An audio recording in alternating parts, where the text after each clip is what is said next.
Сайн байцгаана уу? Өнөөдрийн бодлогоор increasing array. За надад n элементтэй массив өгдөн бүгд яг ингэж өсөг дараалалаар байрсан байх хэвээр. Одоо дурын элемент нь дараагийн элементээс бага байх хэвээр.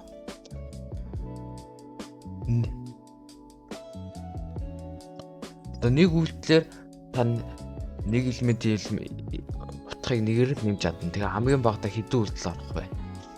За жишээн дээр болохоор ийм жишээ байна. За энэ жишээ гаргая. За ингэсэн байхад за 3 нь 2-оос бага учраас энэ дээр 2-ыг нэгээр нэмэгдүүлнэ. 3 болгоно. За тэгэнгүүт манай юу маань болохоор 3 5 1 7 бол. Тэгээд 3 тэгээ 3 чинь 5-аас бага учраас болно. 1 5-аас бага учраас энэ дээр 4-ийг нэмж өгнө, 1 дээр 4-ийг нэмж өгнө. За тэгээд энэ чинь 5 болчихно. Тэгэхээр 3 5 7 болно. 5 нь 7-оос бага учраас ингэ болчихно. Тэгэхээр энэ 4-ийг нэмсэн энд нэг ингээр 5-ыг хийвэл гарах юм. За тэгэхээр n нэмсгэж аваад n-ийг гараас аваад за нэг вектор нэгэд n элементтэй наам гэдэг вектор нэгэд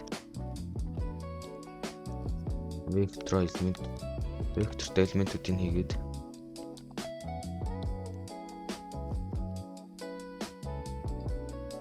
зэмдээ вектортой элементүүдийг хийчлээ. Одоо дахиж нэг давталт үүсгээд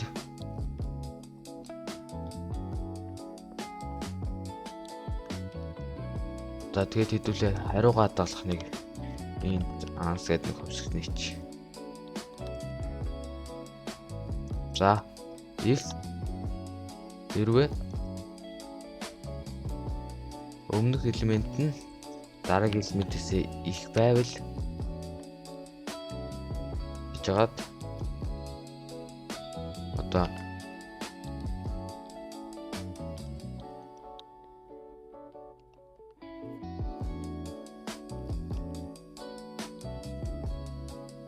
тэгэнгүүтээ одоо ингээд одоо энэ дээр болохоор дараагийн элемент дээр нь ингээд өмнөх элементийн тэнцвүүлж байгаа. Тэгэхээр одоо ингээд дараагийн элемент нам i дээр нэгийн ховтгийг нам i-тайгаа тэнцвүүлгээд за одоо ингээд сүлд нь answer авчих болно.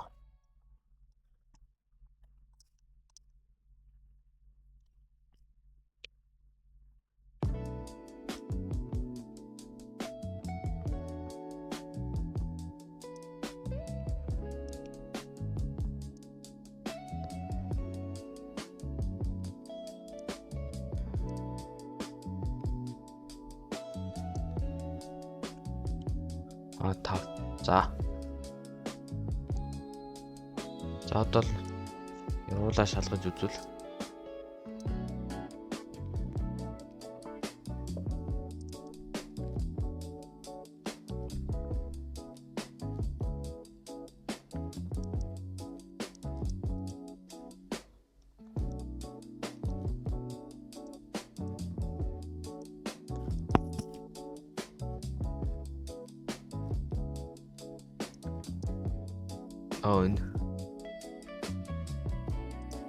өвгдийн төрөл хэдүүлээ long болох юм байна.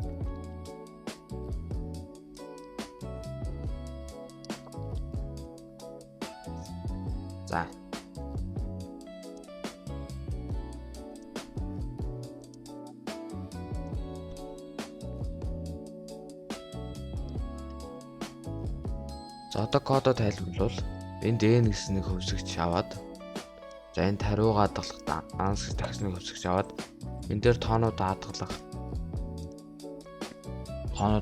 нэг наам гэж вектор зарлаад энэ дээр болохоор наам гэдэг вектор тоонуудаараа дүүргээд за энэ дээр вектороор давталтгүүлгээд хэрвээ өмнөх элемент нь i дээр нэг дараагийн элементээс их байх юм бол хариун дээрээ энэ зөрүүг нь аваад авч хариун дээрээ нэмчээд өмнөх элементийн дараагийн элементийн тэнцвүүлэгч гинэ гэсэн үг. За нэг жишээн дээрээ саах юм бол за 5 1 7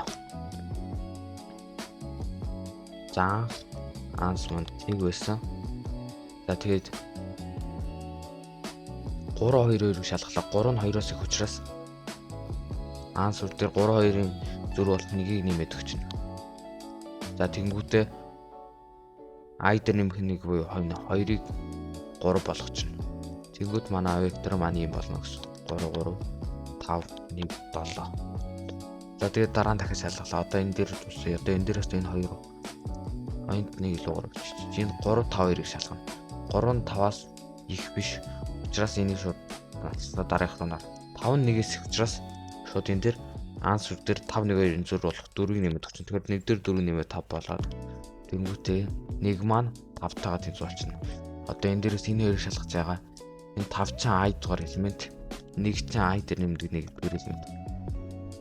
За энэ 5 гэдэг бол I дугаар элемент, энэ 1 гэдэг бол I дээр нэмэх 1 элемент.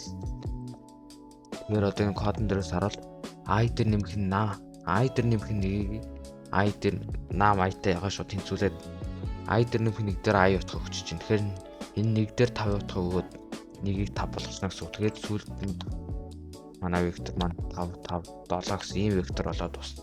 Хамгийн сүүлд энэ хоёрыг шалгалаад 5 нь 7-оос их биш учраас шууд дуусчихна.